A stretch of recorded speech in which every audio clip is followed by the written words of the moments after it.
Hello students, 12th RBSC और 11th NCERT में हमारा टॉपिक एंजाइम चल रहा था और आज इस टॉपिक का हमारे पास में भाग है एंजाइम की क्रियाविधि। देखिए, एंजाइम एक्शन है, एंजाइम एक्शन किस प्रकार से होता है क्रियाधार पर। इसमें दो चीज़ें ध्यान रखना होगा, एक सबस्ट्रेट और दूसरी एंजाइम जो एक्टिव साइट हैं या सक्रिय स्थल,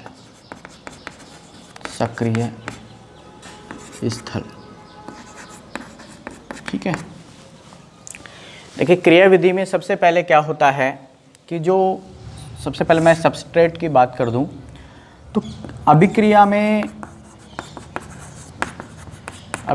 में जो मुख्य पदार्थ होते हैं जिनसे प्रोडक्ट बनेगा वो आधारीय पदार्थ हैं, वही सबस्ट्रेट या क्रियाधार कहलाते हैं।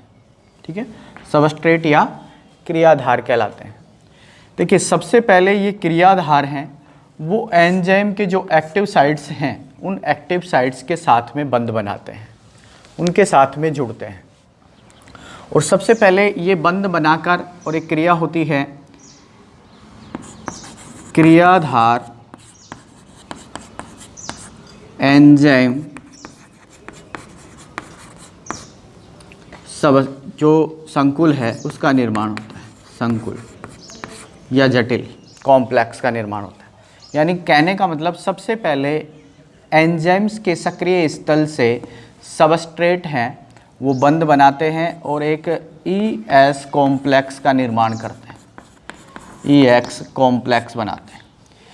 ये EX कॉम्प्लेक्स है, ये एक प्रकार का अस्थायी यौगिक होता है, अस्थायी यौगिक होता है। ठीक है, ये अस्थायी यौगिक है, वो कुछ समय के लिए होता है। जैसे ही ये एंजाइम के साथ में क्रियाधार जुड़ जाएगा, इस सबस्ट्रेट की संरचना बदल जाएगी। ठीक है, इसके बंध जो हैं वो परिवर्तित हो जाएंगे और बंध बदलने से, ठीक है, ये एक नए यौगिक में चेंज हो जाएगा जिसको क्या बोलेंगे, उत्पाद। ठीक है, तो इस क्रिया को सबसे पहले हम समझे किस प्रकार से होती है। देखिएगा, किसी भी रासायनिक अभिक्रिया के अंदर जो विशिष्ट क्रियाधार है वो एक विशेष एंजाइम के सक्रिय स्थलों से जुड़ता है। ठीक है, जैसे हमारे पास में ये एंजाइम है, ठीक है, इसके साथ में जुड़ेगा सबस्ट्रेट,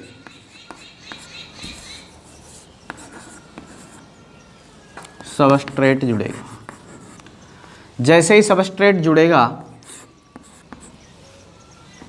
ES कॉम्प्लेक्स बनेगा। ठीक है, अब देखिए, ES कॉम्प्लेक्स बनने के बाद में क्या होता है कि अभिक्रिया के अंदर जो क्रियाधार है उसको उत्पाद में बदलने के लिए एक एनर्जी की आवश्यकता पड़ती है जिसको एक्टिवेशन एनर्जी के नाम से जानते हैं, यानी सक्रियण ऊर्जा। तो यहाँ पर होगा सक्रियण ऊर्जा में कमी, सक्रियण ऊर्जा में कमी। ये बताएंगे क्या होती है। जैसे ही सक्रियण ऊर्जा में कमी होगी, ये जो कॉम्प्लेक्स बना है इसके बंध टूटेंगे। ठीक है, और बंध टूटते ही एक नए बंधों का निर्माण होगा और नए बंधों से नया यौगिक बनेगा, नया यौगिक बन जाएगा। जो क्रियाधार है वो एक नए प्रोडक्ट में, नए यौगिक में बदल जाएगा जिसको क्या बोलेंगे, उत्पाद या प्रोडक्ट। ठीक है, जैसे ही उत्पाद बन जाता है हमारे पास में एंजाइम इससे मुक्त हो जाएगा। ठीक है, क्योंकि एंजाइम एक कैटालिस्ट होता है, जैव उत्प्रेरक के रूप में काम करता है और उत्प्रेरक हमेशा अभिक्रिया के वेग में परिवर्तन जरूर करते हैं लेकिन स्वयं में कोई परिवर्तन नहीं होता है और ये एंजाइम मुक्त हो जाएगा। जैसे ही एंजाइम मुक्त होगा, ये एंजाइम दूसरे सबस्ट्रेट के साथ में क्रिया करेगा, या मैं ये कह सकता हूँ मुक्त एंजाइम से दूसरा सबस्ट्रेट आके जुड़ जाएगा और इस प्रकार से दोबारा से क्या बन जाएगा, ES कॉम्प्लेक्स का निर्माण हो जाएगा। ठीक है, अब देखिए, मोस्टली जो क्रियाविधि है वो 2 चरणों में संपन्न होती है। यहाँ देखिए एंजाइम सबस्ट्रेट का मिलन, यानी कहने का मतलब एंजाइम के एक्टिव साइट हैं, सक्रिय स्थल हैं। मैंने बताया था आपको एपो एंजाइम भाग होता है एंजाइम का, उसमें बहुत सारे सक्रिय स्थल होते हैं जहाँ सबस्ट्रेट आकर जुड़ता है, विशिष्ट सबस्ट्रेट विशिष्ट एंजाइम के साथ में जुड़ता है, क्योंकि दोनों के जो सबस्ट्रेट की जो स्ट्रक्चर है और जो एंजाइम के सक्रिय स्थल है उनके स्ट्रक्चर है वो एक दूसरे के पूरक होते हैं मोस्टली, ठीक है। तो सबसे पहला जो चरण होगा या सबसे पहली जो विधि होगी हमारे पास में वो होगा एंजाइम सबस्ट्रेट का जुड़ना, ठीक है, जिससे क्या बनेगा, संकुल बनेगा, यानी संकुल का निर्माण, कॉम्प्लेक्स का निर्माण या जटिल का निर्माण, ठीक है। फिर दूसरा हमारे पास में जैसे ही जटिल बन गया उसके बाद में नंबर 2 पर होगा हमारे पास में सक्रियण ऊर्जा में कमी, एक्टिवेशन एनर्जी में डिक्रेशन होगा, ये कमी आएगी, ठीक है। इसको हम समझाएंगे इसको भी, ठीक है। तो ये 2 भागों के अंदर इसकी क्रियाविधि संपन्न होती है, ठीक है। अब सबसे पहले हम पहला जो चरण है उसकी बात करेंगे।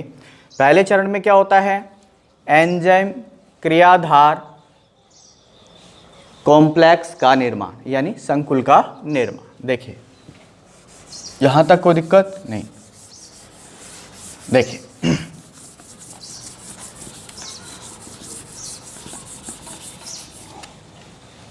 नंबर है, यानी 2 चरणों में संपन्न होगी क्रियाविधि। एक होगा एंजाइम क्रियाधार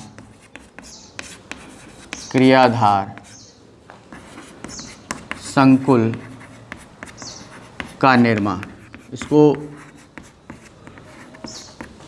एंजाइम क्रियाधार जटिल का निर्माण भी कह सकते हैं, जटिल संकुल का निर्माण। नंबर 2 हम बात करें सक्रियण ऊर्जा में कमी, सक्रियण ऊर्जा में कमी,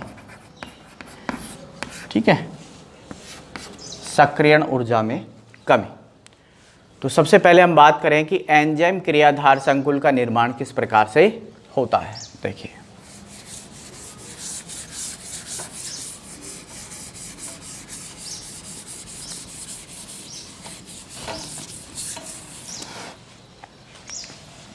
एंजाइम के अंदर विशिष्ट सक्रिय स्थल, अभी हमने बताया, जो विशेष संरचना के जो क्रियाधार होते हैं उनके साथ में यहाँ पर बंध बनाएगा।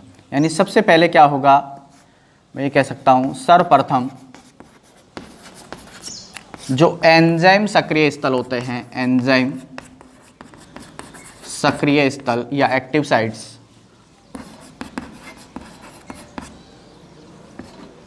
पर क्रियाधार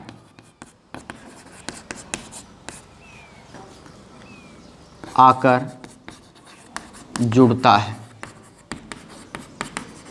जिससे एक अस्थायी यौगिक बनता है, एक अस्थायी यौगिक बनता है, ठीक है, जिसको ES कॉम्प्लेक्स कहते हैं, या मैं ये कह सकता हूँ ES कॉम्प्लेक्स का निर्माण होता है, ठीक है। अगर हम इसको आउटर देखें तो जैसे सबस्ट्रेट प्लस एंजाइम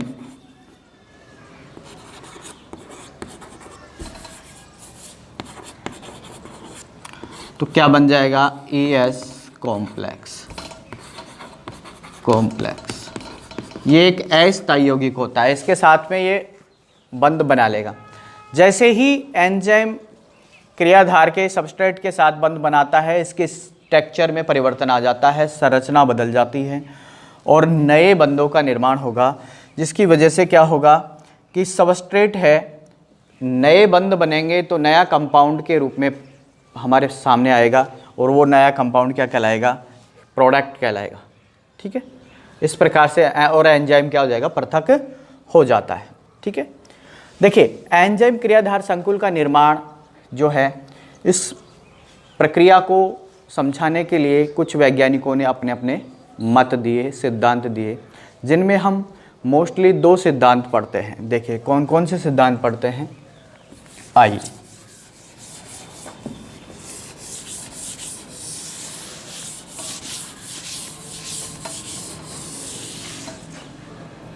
इसके लिए 2 सिद्धांत दिए गए। नंबर 1 ताला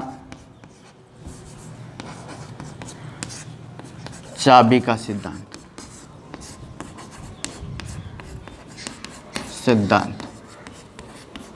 इसको लॉक एंड की थ्योरी के नाम से भी जानते हैं। और बी है हमारे पास में प्रेरित आसंजन सिद्धांत।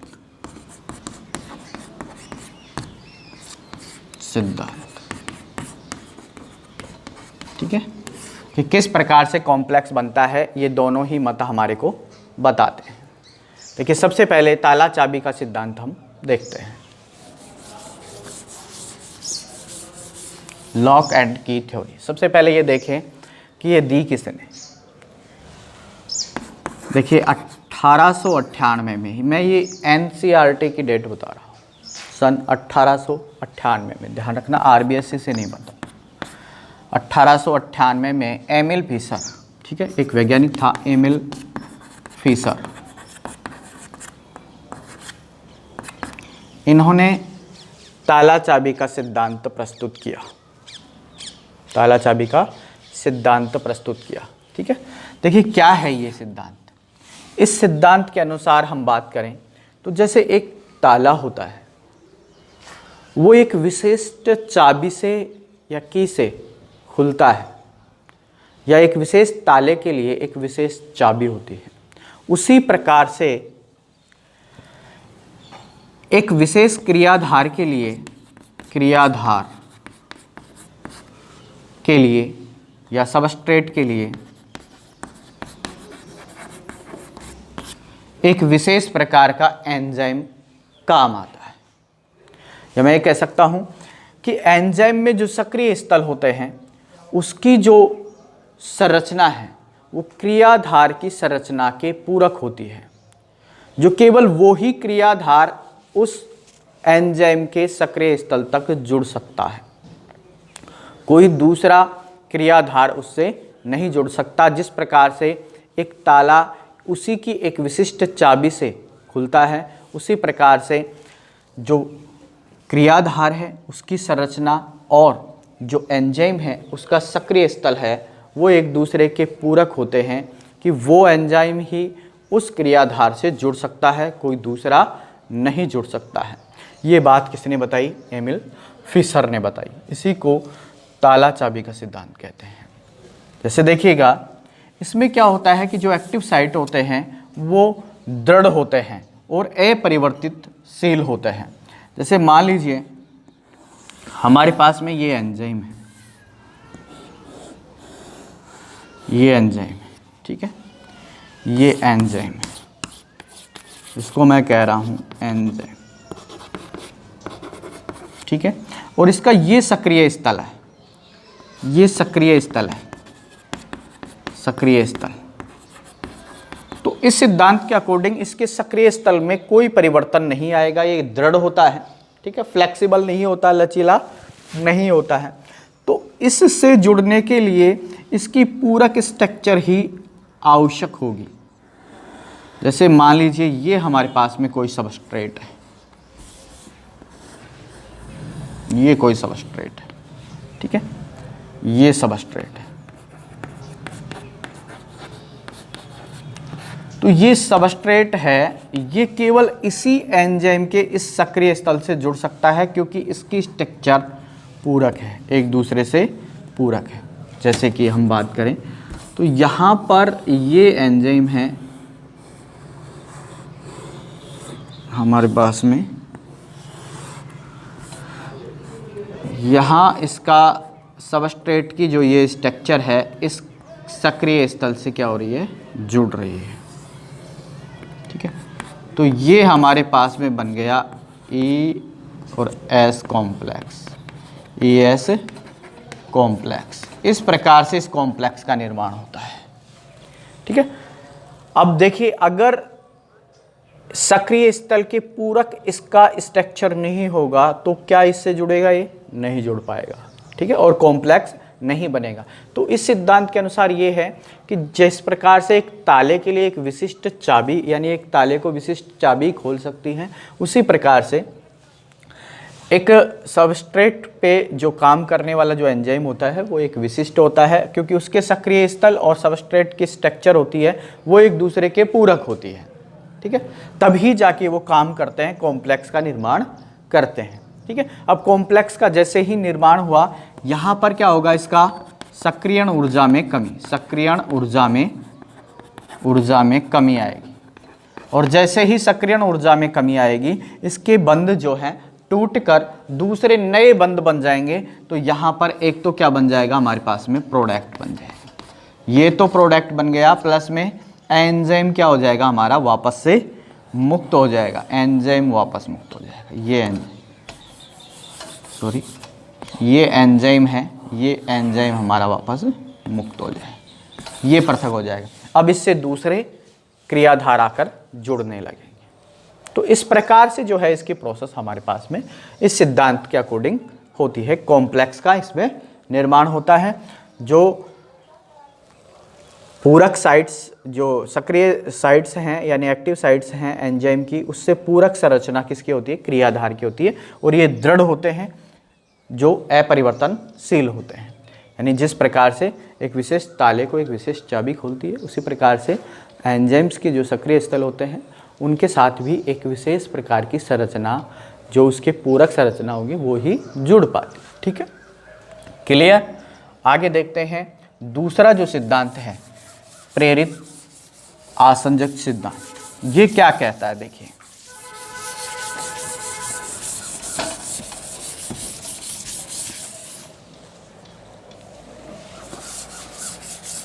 संकुल निर्माण के दो सिद्धांत में पहला पढ़ लिया हमने, ताला चाबी का सिद्धांत। दूसरा हम पढ़ रहे हैं प्रेरित आसंजन सिद्धांत।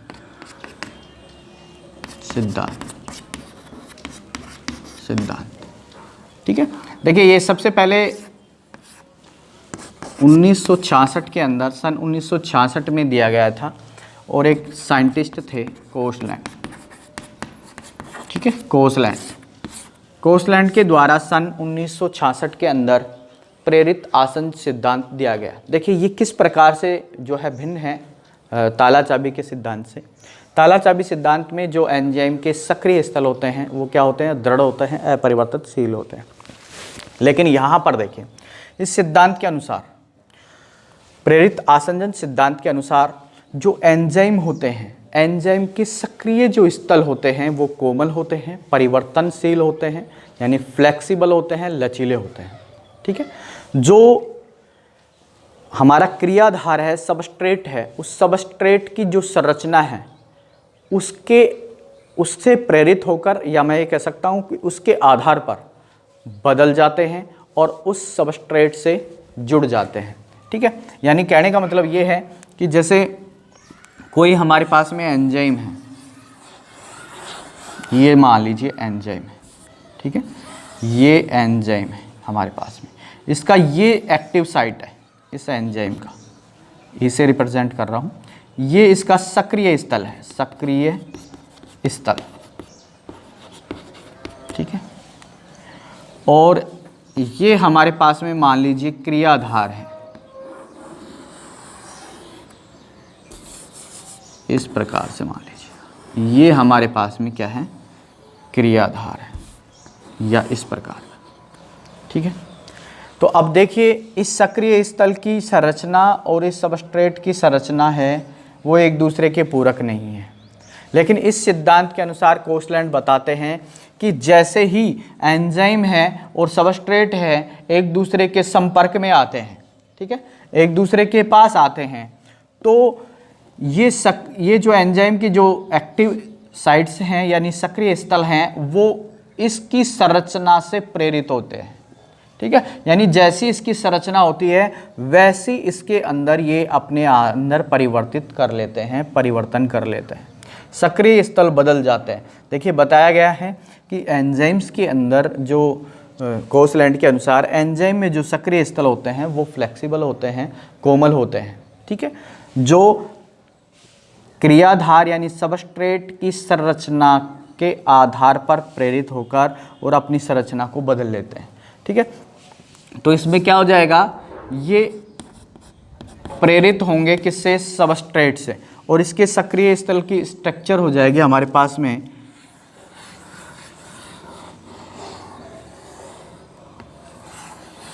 इसके पूरक। ठीक है, इससे पूरक हो जाएगी। और अब इसमें आसानी से हमारे पास में क्या होगा, सबस्ट्रेट जुड़ जाएगा। इसमें आसानी से सबस्ट्रेट जुड़ जाएगा। ठीक है, यानी इसकी स्ट्रक्चर है वो इसके पूरक हो जाएगी, इसमें परिवर्तन आ जाएगा इससे प्रेरित होकर, और ये इससे जुड़ जाएगा। क्या बन जाएगा, ES कॉम्प्लेक्स बन जाएगा। ES कॉम्प्लेक्स का निर्माण हो जाएगा। ठीक है, तो इस प्रकार से जो प्रेरित आसंजन सिद्धांत है ये हमारे पास में बताता है कि कोस्टलैंड के अनुसार बात करें तो जो एंजाइम होते हैं उनके सक्रिय स्थल कोमल होते हैं, परिवर्तनशील होते हैं और लचीले होते हैं। जो सबस्ट्रेट की संरचना के पूरक न होते हुए भी जब सबस्ट्रेट इनके संपर्क में आता है, ठीक है, तो ये सक्रिय स्थल की जो स्ट्रक्चर है वो परिवर्तित हो जाती है और ये सबस्ट्रेट आसानी से उसके साथ में जुड़ जाते हैं। ठीक है, एंजाइम के साथ में जुड़ जाते हैं और क्या बन जाता है, ES कॉम्प्लेक्स बन जाता है। ठीक है, तो इस प्रकार से एंजाइम क्रियाधार संकुल का निर्माण है वो कंप्लीट होता है। ये दो सिद्धांत इसके निर्माण को समझाते हैं। ठीक है, अब दूसरा जो चरण है क्रियाविधि का कि एक्टिवेशन एनर्जी है उसमें कमी होना। ठीक है, तो देखिएगा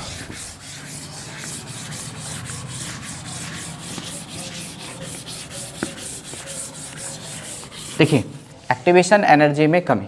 ठीक है, ये दूसरा भाग है, ये हम अगले वीडियो में डिस्कस करेंगे। और इस वीडियो को लाइक करें, शेयर करें और सब्सक्राइब करें, वीडियो को पूरा देखें। धन्यवाद।